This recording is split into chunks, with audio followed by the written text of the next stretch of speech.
Squid Game Season 2. In the previous episodes, Gi-hun was gassed again and transported back to the island,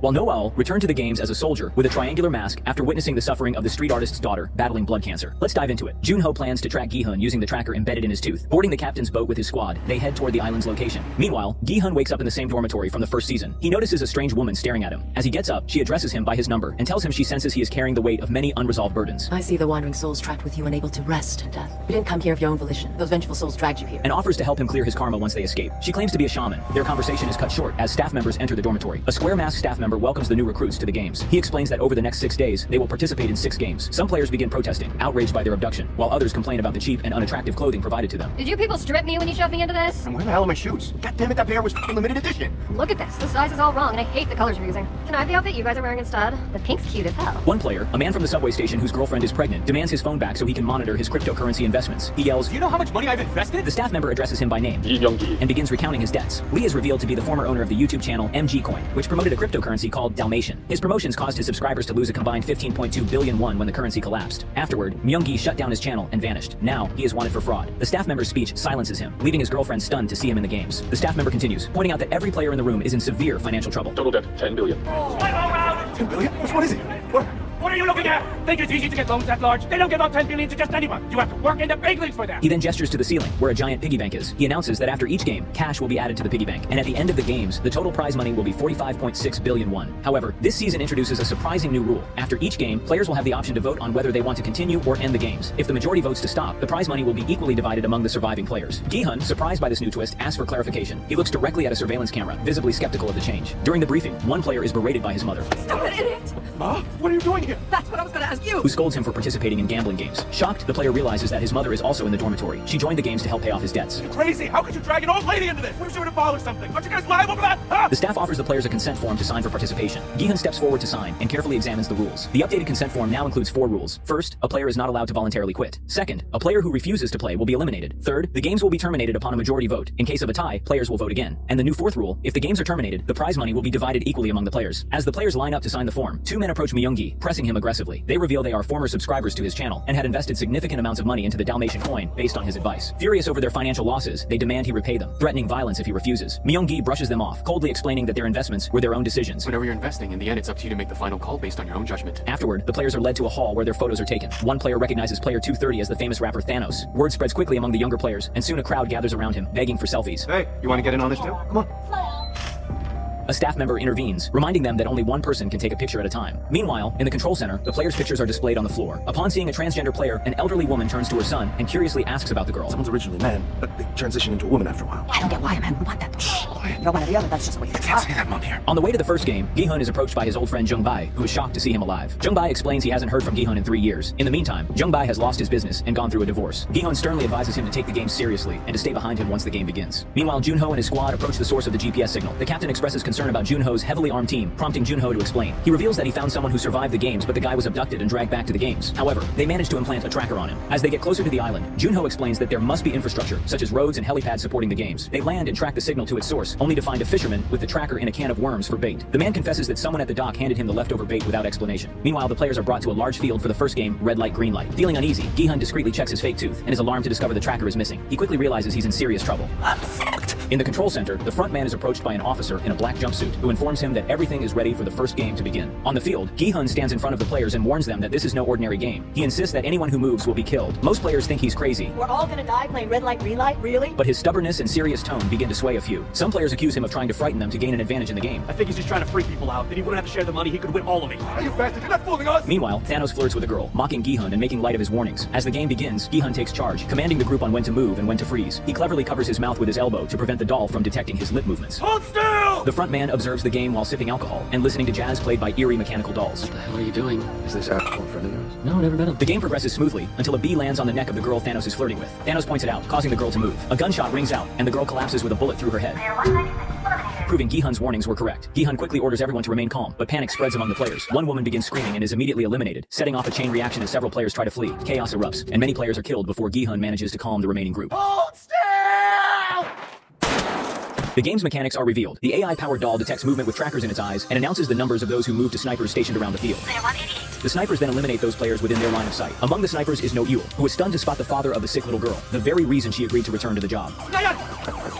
Gi-hun explains that the doll has trackers in its eyes and suggests forming lines to use each other as cover while advancing. Meanwhile, Thanos sneakily pulls out a big-ass Christian cross with a hidden compartment filled with tablets. He swallows one of the tablets, visibly lifting his mood. It's baffling how the staff allowed him to bring such a conspicuous item into the game. I suspect it was intentional. Feeling emboldened, Thanos begins intentionally pushing other players, seemingly for his own amusement.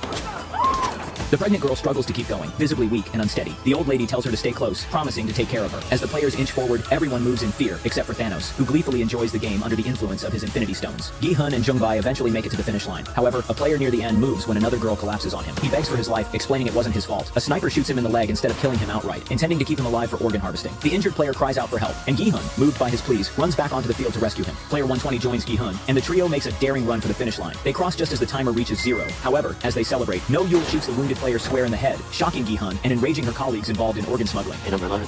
Was that you? He lost, so I took him out. Jesus. After the game, the surviving players return to the dormitory, shaken by what they have just endured. Meanwhile, the soldiers, including No Yul, retreat to their quarters. Meanwhile, on the boat, Woo-suk suggests searching the nearby islands using their drone. However, Junho points out that they were likely intentionally lured to this area, and that the real island is probably in a completely different location. The captain, noticing a storm front approaching, suggests calling it a day. Woo-seok, still confused, wonders how the game organizers discovered the tracker. How do they know he had a tracker in his implant? Where did you guys go get drunk and blam about it last night? Back in the dormitory, armed guards enter the room to congratulate the winners. The Square Mask staff member announces that out of 456 players, 91 have been eliminated. It's hard not to notice that, thanks to Gi-hun, the number of eliminated players this time was reduced by more than half compared to the previous season. Some of the players start begging to leave, promising to pay off their debts on their own. The staff clarifies that the games are not meant to force players to settle their debts, but to give them an opportunity. Gi-hun proposes voting to end the games. The staff agrees, but first unveils the prize money. For each eliminated player, 100 million won is added to the prize pool, bringing the total to 9.1 billion won. They explain that if the games are terminated now, each remaining player will receive about 25 million won. Some players are disappointed by the relatively small sum, Serious man, come on, we like almost died. and express their eagerness to play more games to increase the prize. The voting begins, with players voting in reverse order. Gi-hun, being player 456, votes first, pressing the X button to quit the games. The shaman woman starts shouting her bizarre statements about fate and destiny. No matter how hard you try to fight it, you'll never be able to escape your fate. After voting, each player attaches a corresponding patch to the right side of their chest and stands in the area marked with their choice. During the process, many players vote to continue the games. Gi-hun pleads with them not to risk their lives for money, urging them to think carefully. Some players accuse Gi-hun of trying to manipulate them through fear, You kept going on and on about how we were all gonna die, and I got so nervous that I was almost killed out there. but others defend him, pointing out that many survive thanks to his leadership. The tension rises as Gi-hun reveals that he has played these games before, Played these games before! I said I played these games before! and that everyone who played alongside him was killed. Player 100, Jong-dae, who has the largest debt of 10 billion won, argues in favor of continuing the games, noting that they have the winner of the previous games among them, so there's nothing to fear. We have to end this right now, so we can get out of here alive. Everyone, Starting now, we will not permit any action that interferes with the voting process. Ironically, Gi-hun's words backfire, convincing some undecided players to vote to continue. After the lengthy process, the votes are evenly split. It all comes down to the final player, player 1. He approaches the voting machine and hesitates for a moment before casting his vote. To everyone's shock, he votes to continue the games. As he turns around, and surprise, surprise, it's the frontman himself, In-ho. In the next scene, the staff incinerate the bodies of the eliminated players. One coffin is marked with a blood cross, indicating that the body is to be harvested for organs. A little later, the remaining players are served food. Jung-bae tries to cheer Gi-hun up, telling him that things aren't as bad as they seem, and that they can walk away with more than 20 million won after the next game. Gi-hun, however, responds grimly, reminding him that no one except himself survived the last games. In-ho joins the conversation, asking Gi-hun to help them survive the games. He adds to Gi-hun's guilt by claiming that Gi-hun is the reason he voted to stay. You're the reason I ended up voting to stay. It's true. After the first game, I thought I was gonna quit. And then I saw you. And I thought to myself, one more, then I can go. Gi-hun feels disheartened by this. In-ho then asks about the next game. Gi-hun says the second game in the previous season was Dalgona Honeycomb, and advises them to choose the easiest shapes to increase their chances of winning. And which was the hardest one? Umbrella. Umbrella?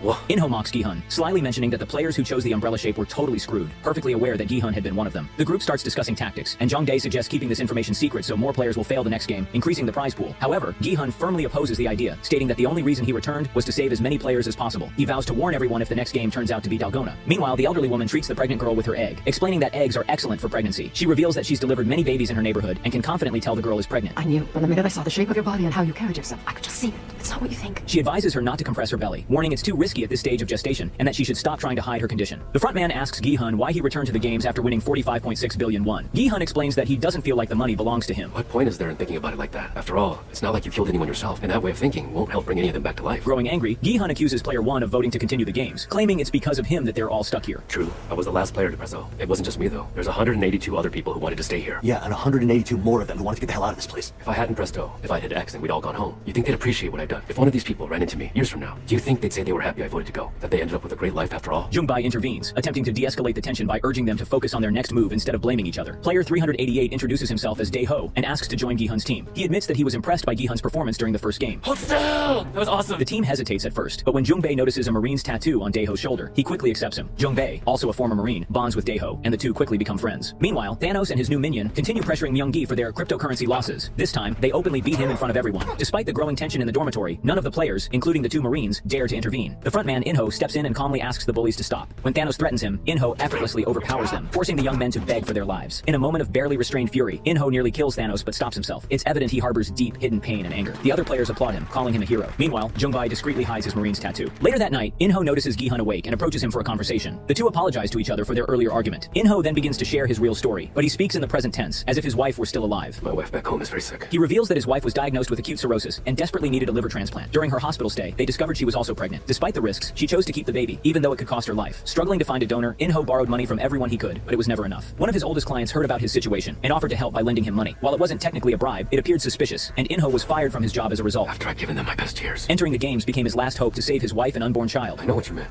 Mr. 456, about the prize money. What it costs. I really do. But still, I have to win that prize money, even if it costs other people's lives. I want to use it to save my wife and our child, and I don't care how I get it. Meanwhile, some guards are harvesting organs from eliminated players. This time, however, they managed to salvage only eyes, as most of the organs have decayed too much due to how long the players had been dead. What are you talking about? I left a bunch of life for you. The guards notice something unusual. Many players appear to have been intentionally killed after being incapacitated. One of the guards who had shot a player in the leg realizes this must be No Ul's doing. They immediately report the incident to their commanding officer, who also happens to be involved in the organ smuggling operation. The ones without fatal wounds were shot again to confirm the kill, so there's not much usable merchandise. Who fired those shots? I think it was number 11. No Ul is summoned to the officer's office. A guard escorts her there, where she is ordered to remove her mask. The officer reminds her that he explicitly told her not to interfere unless she was willing to assist with their operations. She refuses, claiming she was simply doing her job. The officer recalls the day he first met her 7 years ago. She had been lying in a hospital bed after an intense ordeal. He had been told that No Ul had killed an entire team pursuing her with just one rifle and managed to cross the heavily fortified demarcation line on her own. He reminds her that he gave her this job and that she should be grateful for the opportunity. And I'll always be grateful for your help, sir. Then you should do what you're told. Sir, I don't think I will. He assumes she's worried that the front man will find out and reassures her that this time everything will go smoothly, as they've hired a doctor as a guard, unlike last time when they relied on a player to perform the surgeries. There's no way anyone's going to find out about it, and even if they do, That's not my issue. Then what is it, huh? Despite his attempts to convince her, No Ul stands her ground and leaves the room. Back in Seoul, Junho visits his ex-boss and asks for help in finding the mysterious island. I need you to help me, sir. Okay, at this point, what else can I do, huh? Look for that stupid island again or something? Yeah. Not this shit. Together, they approach a general to request a search squad. The general, however, dismisses their request, scolding Junho for bringing up what he considers nonsense and demanding evidence. Chief Kim, sir, why is he back on this? You said he'd improve. He accuses Junho of being mentally unstable and storms off. Junho calls Woo-seok, and together they desperately plan to hire another boat to expedite the search. Captain Park secures a vessel, captained by one of his trusted friends. After the phone call over drinks, Woo-seok reveals everything he knows about the games to Captain Park. Meanwhile, Gi-hun has a nightmare, haunted by guilt over leading the players. In the dream, everyone follows his advice and picks triangles in the Dalgona game, only to discover it's an impossibly intricate and complex triangle. The players start blaming Gi-hun for leading them to their deaths. He wakes up in a cold sweat just as the time for the next game approaches. Jun-hee, the pregnant girl, approaches her ex-boyfriend. Shuni, so you really didn't know I was here? She confronts him, explaining that she thought he had been ignoring her for 6 months. He's shocked to see her there, and even more so when he learns she didn't go through with the abortion she had planned. Furious, he berates her, saying they can't afford to raise a child without money. How the hell is a pregnant woman going to survive I'm here? not asking for help so you can quit acting all worried. Why start now? As the staff arrive, he promises to talk once they get out of the games. I already tried to go. I couldn't because you wanted to stay. Meanwhile, Thanos swallows one of his Infinity Stones again, and his minion notices. The players are taken to a playground with 2 large rainbow-colored circles. The announcer declares that the next game will be played in teams of 5. Jung-Dae angrily yells at Gi-hun, accusing him of misleading everyone about the Dalgona game. What are you going to do about everyone who voted to stay because of your crap? The frontman stands up for Gi-hun, silencing Jung-Dae. Gi-hun's team is now short 1 player and must find someone to join their group. Myung-gi approaches Jun-hee and offers to team up, but she is still upset with him and refuses. Look at you. You think anyone wants to let you join? What's to you, huh? I'll handle it on my own. You ignored every one of my calls for 6 months. I thought you died, asshole. I get it. I'm so sorry. I don't trust you. You're nothing. You're dead to me. Instead, she asks Gi-hun's team to accept her, explaining that she needs their help because she's pregnant. Meanwhile, no one wants to team up with the old woman and her son. Left with no other options, they team up with Player 120 and her new friend, as Player 120 was also rejected by everyone else. The shaman joins their team as well. The announcer declares that the game is a 6-legged pentathlon. Team members will have their legs tied together, and at every 10-meter interval on the track, one member will play a minigame. If the player wins, the team advances to the next minigame. The minigames are Dakshi, Flying Stones, Gongi, Spinning Top, and Jiggy. The total time limit is 5 minutes. The team must assign each member to a specific minigame. It's revealed that Gongi is traditionally a girl's game. It's good we got a woman on our team after all. You play Gongi, right? But the pregnant girl admits she doesn't know how to play it. Surprisingly, the Marine guy confesses he's skilled at Gongi. I can do Gongi. I can play it. A Marine who knows Gongi? Because he grew up with 4 older sisters. The rest of the team members choose the games they feel most confident in. I'll do whichever one you think, Yoon. How'd you know my name? Ah, your friend over here. I heard him call you that, so I thought I'd try it out too. Does it bother you? No, No, I don't mind it. The game begins, and the first two teams start to play. The initial game, Dokji, is the easiest, as it doesn't take much time to recover if you lose a round. However, the second game, Flying Stones, is more challenging, as players waste time retrieving stones when they miss. Gongi demands good agility, requiring players to catch stones multiple times in a specific order. If a player loses, the game resets to the beginning. As the time limit approaches, the tension rises, making it even harder for players to focus and pass the games. Spinning top also proves difficult, as it takes a long time to recover if the top falls. The first two teams fail to reach the finish line before the time runs out, resulting in their elimination. Thanos' minion asks him for one of his Infinity Stones, arguing that if he gets nervous, he might screw up the game and doom their entire team. Reluctantly, Thanos hands him a pill. When the staff cleans up the area after the eliminations, Noyul notices two guards marking a coffin with a still alive player inside. As a higher ranking guard, she orders them to open the coffin. She promptly finishes the player with control shots, an action that irritates both the organ smugglers and the officer. As the next teams prepare for the games, one of player 120's teammates starts panicking. Player 120 introduces herself as Hyunju and skillfully calms the girl down, giving her the courage to proceed. Her words lift the spirits of all her teammates, and they begin introducing themselves to one another. I'm Jung Gum-ja, and I lived through the Korean War, so I know a few playground games won't kill me. And I'm the son of Jung Gum-ja, who's a survivor. Park Young-sik. Sunmyeon, Shaman of the Sea. The game starts, and their team reaches the Dokji game. Young-mi loses several rounds and begins to panic. Once again, Hyunju steps in, calming her down and suggesting she flip the card in her hand. The advice works, and they advance to Flying Stones. At Flying Stones, one teammate misses the target. They pick up the stone, and following Hyunju's orders, the team moves backward without turning around, saving precious time. Observing players take note of this clever tactic. Looks like you save a lot of time if you don't have to turn around. Ganja motivates her son with encouraging words, saying, Try to imagine that stone is the face of the continent swindled you out of your money, all right? with her support, he successfully knocks the stone down. The crowd erupts in cheers for the team, further fueling their determination to succeed. Gunja tries her best in the Gongi game, but loses her first attempt. Hurry up! Go back! Now, her son motivates her with encouraging words. Mom, didn't you always say during the war you used to play gongi with bullets? She nearly completes the game, but freezes before the final and most challenging move. Once again, Young-sik finds the right words to boost her confidence. Ma, think of it like this. Try to pretend that's the hair that each dad cheated with. And she finishes the game with ease. Next, the shaman takes on the spinning top game. Struggling to wrap the rope around the top, she panics and fails repeatedly. Frustrated and overwhelmed, she begins praying to her gods and eventually bursts into tears. Hyunju steps in with a different tactic, snapping the shaman out of her panic with a series of motivational slaps. If you give up now, I'll kill you before any of your damn gods can. Refocused, the shaman successfully wraps the rope and passes the game. Now it's Hyunju's turn. The rule for her game is simple. She must bounce the toy 5 times with her feet. She asks her teammates and everyone around to turn around and not watch her. With her focus unwavering, she completes the task on her very first attempt, allowing the team to cross the finish line just 1 second before time runs out. The team's dramatic success inspires and motivates the remaining teams. More teams successfully finish the games, but tragically, some do not and are eliminated. As time goes on, only 2 teams remain, Gi-hun's team and another. Gi-hun's team quickly clears the Dokji game on their first attempt. Jung-bai follows by easily knocking down the stone in the Flying Stones game. When it's time for the girls' game, Gonggi, Taeho surprises his teammates by completing it with flying colors, leaving them in awe. Meanwhile, the frontman, who is left-handed, intentionally spins the top using his right hand, stretching the game's duration. At one point, he even throws the spinning top back to the previous line, pretending to be frustrated with himself. As time runs out, he finally spins the top correctly with his dominant hand, completing the task. In the final game, Gi-hun takes on the challenge of bouncing the toy. He starts strong, but on the 4th kick, he accidentally sends the toy too far. The frontman saves the game by subtly manipulating Gi-hun's foot, which is tied to his own, ensuring the team doesn't fail. They cross the finish line just in time, while the other team is tragically eliminated.